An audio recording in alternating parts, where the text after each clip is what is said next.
오늘 주시는 말씀은 시편 146편입니다.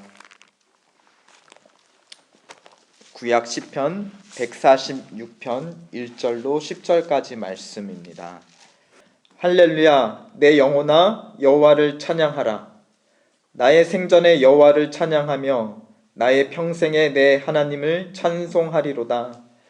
방백들을 의지하지 말며 도울 힘이 없는 인생도 의지하지 말지니 그 호흡이 끊어지면 흙으로 돌아가서 당일에 그 도모가 소멸하리로다. 야곱의 하나님으로 자기 도움을 삼으며 여호와 자기 하나님에게 그 소망을 두는 자는 복이 있도다. 여호와는 천지와 바다와 그 중에 만물을 지으시며 영원히 진실함을 지키시며 압박당하는 자를 위하여 공의로 판단하시며 줄인 자에게 식물을 주시는 자시로다. 여호와께서 갇힌 자를 해방하시며 여호와께서 소경의 눈을 여시며 여호와께서 비굴한 자를 일으키시며 여호와께서 의인을 사랑하시며 여호와께서 객을 보호하시며 고아와 과부를 붙드시고 악인의 길은 굽게 하시는도다. 시온아, 여호와 내 하나님은 영원히 대대에 통치하시리로다. 할렐루야. 아멘. 저는 최근에 중요한 인터뷰 하나를 보았습니다. 첫 번째 질문이 무엇이었을까요? 이름이 뭐냐?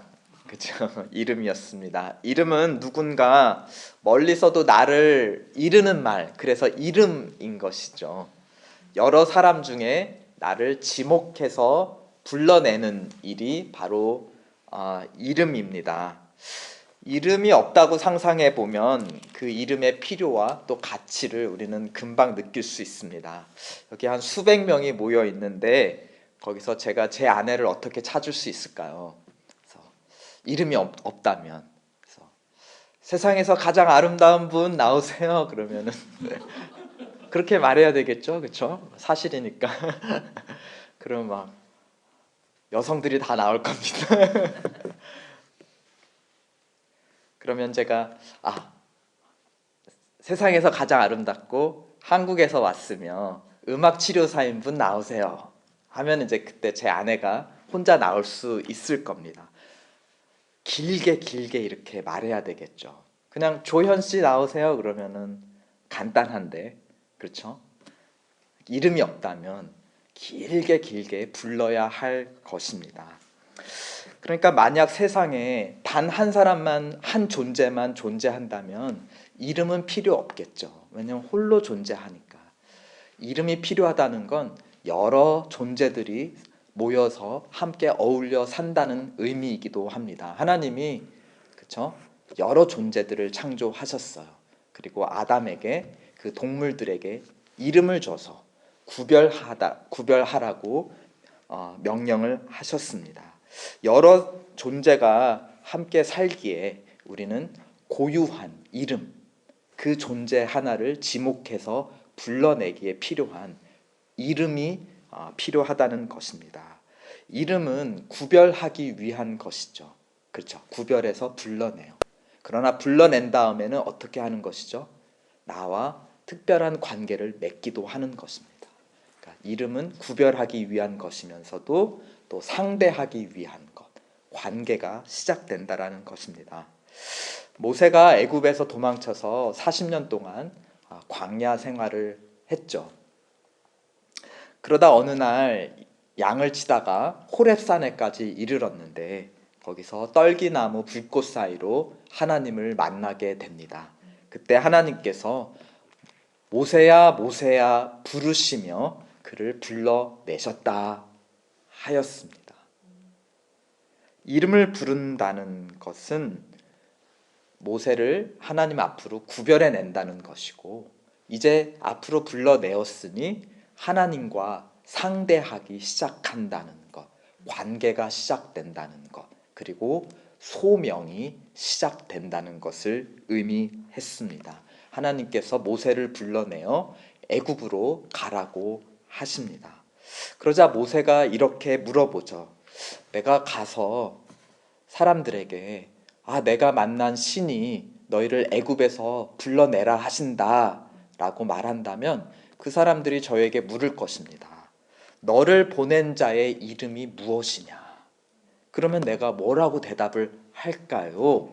하나님의 이름이 여러 신들 중에 어느 신이라고 내가 구분해서 그들에게 말해줄까요? 라고 물어봅니다. 그러자 하나님께서 출애굽기 3장 14절 15절에 이렇게 대답하시죠. 여호와라고 하라. 스스로 있는 자라고 하여라. 스스로 있는 자라는 것은 다른 모든 스스로 있지 못하는 피조물과 구분되어 있는 독특한 존재, 유일한 존재라는 것을 하나님은 나타내셨습니다. 구분된 존재. 그러면서도 이어지는 15절에서는 이어서 뭐라고 말씀하시냐? 나를 아브라함의 하나님, 이삭의 하나님, 야곱의 하나님께서 너를 보내셨다 하라 하십니다. 스스로 있는 유일한 존재이시지만 또 누구와 관계를 맺으신, 언약을 맺으신 하나님이시라는 겁니까? 그들의 조상 아브라함, 이삭, 야곱입니다. 그렇게 함으로써 그들과 맺은 언약을 여전히 지키고 있는 신실한 하나님, 신실한 유일자라는 것을 자기의 이름으로 가르쳐 주십니다. 하나님은 얼마나 신실하게 그 언약을 지키고 계시는가. 복음서에 보면 예수님께서 이 장면을 인용을 하세요. 그러면서 아브라함의 하나님, 이삭의 하나님, 야곱의 하나님에 담긴 그 하나님의 신실함을 이렇게 가르쳐 주십니다. 하나님은 죽은 자의 하나님이 아니요 산 자의 하나님이시라. 양쪽 사이에 언약을 맺어요. 예를 들어서 혼인의 언약을 맺습니다. 그런데 한쪽이 먼저 죽는 일이 발생한다면 그 언약은 더 이상 유효하지 않습니다. 남은 자는 그 언약에 매일 이유가 없는 것입니다. 그런데 아브라함과 이삭과 야곱은 모세가 살던 시대보다 약 500년 전, 그러니까 크게 말해서 한 400~500년 전 사람들인데요. 이미 이 땅에서 죽고 없어져서 땅에 묻힌 사람들이죠. 그러니까 그 말은 하나님과 아브라함이 맺은 언약은 400~500년 전에 이미 끝난 언약이라는 말입니다. 그런데 하나님은 500년 후에 모세에게 나타나시면서 아브라함의 하나님이다. 아브라함과 언약을 맺은 하나님이고 그와 맺은 언약이 여전히 유효해서 그 언약에 기억해서 나는 오늘 너를 이스라엘 백성에게 보낼 것이다. 그 언약을 이룰 것이다 라고 지금 모세를 불러내시는 겁니다. 무슨 말이죠? 그 언약이 여전히 어떻다는 건가요? 무효하다는 건가요? 유효하다는 건가요? 여전히 유효하다. 그렇다면 하나님 앞에서 아브라함은 여전히 살아있다는 겁니까? 아니면 죽어 있다는 겁니까? 살아있기에 여전히 그 언약은 유효하고 그 유효한 언약을 지키고 이루기 위해서 500년 후에 하나님은 모세를 보내신다라는 겁니다. 그뿐만이 아니죠. 그리고 나서도 한 1500년 후에 또 누구를 보내십니까? 예수님을 보내셔서 오늘 예수님으로 하여금 여전히 아브라함은 하나님 앞에 살아있기에 하나님은 그와의 언약을 지키셔서 나를 보내셨고 나를 통해 이 일을 이루신다라고 지금 선포하고 계시는 것입니다.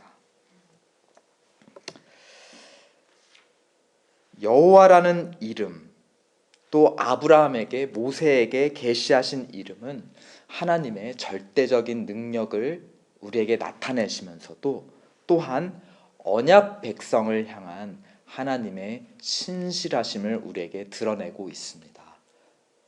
죽은 아브라함조차도 하나님 앞에서는 계속해서 살아있는 존재로 여기시면서 계속 신실하게 언약을 영원토록 지켜나가신 그런 하나님이심을 여호와라는 이름 안에 담아서 모세에게 계시하셨고 예수님을 통해 우리에게도 가르쳐 주고 계시다는 겁니다. 오늘 우리가 읽은 시편에서는 하나님을 계속해서 여호와 하나님이라고 부르고 있어요. 그렇죠. 계속 여호와 하나님 1절부터 할렐루야 내 영혼아 여호와를 찬양하라.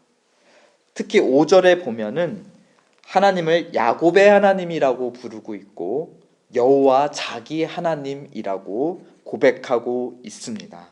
그러니까 이 시편 저자의 상황이 마치 모세를 불타는 떨기나무에서 불러내었던 그런 지금 상황과 비슷한 상황으로 우리를 끌고 가는 것이에요. 모세가 광야에서 좌절했던 그 모진 광야의 상황과 지금 이 시편 저자의 상황이 겹치는 것이고요. 마찬가지로 모세를 통해 일어날 출애굽과 같은 구원의 역사가 곧 시편 저자에게 일어나기를 지금 소망하는 그런 믿음으로 지금 그를 야곱의 하나님, 아브라함의 하나님, 여전히 살아계셔서 그 아브라함의 자손들에게 복 주시기로 약속하시고 약속을 지금도 지키고 계시는 절대자 여호와 하나님이라고 지금 고백하고 있다라는 것입니다. 우리 5절 다 함께 읽어보실까요? 시작. 야곱의 하나님으로 자기 도움을 삼으며 여호와 자기 하나님에게 그 소망을 두는 자는 복이 있도다. 출애굽과 같은 하나님의 구원의 역사가 지금 자기 삶 속에 자기가 처한 상황 속에서도 일어나기를 그러한 도움이 여호와 하나님으로부터 아브라함의 하나님, 이삭의 하나님, 야곱의 하나님으로부터 임하기를 지금 소망하고 있다라는 것입니다. 그러면서 여호와 하나님 이름에 담긴 하나님의 그 신실하심을 그 능력을 6절에서 이렇게 묵상합니다. 그래, 여호와 하나님은 어떠한 분이시지?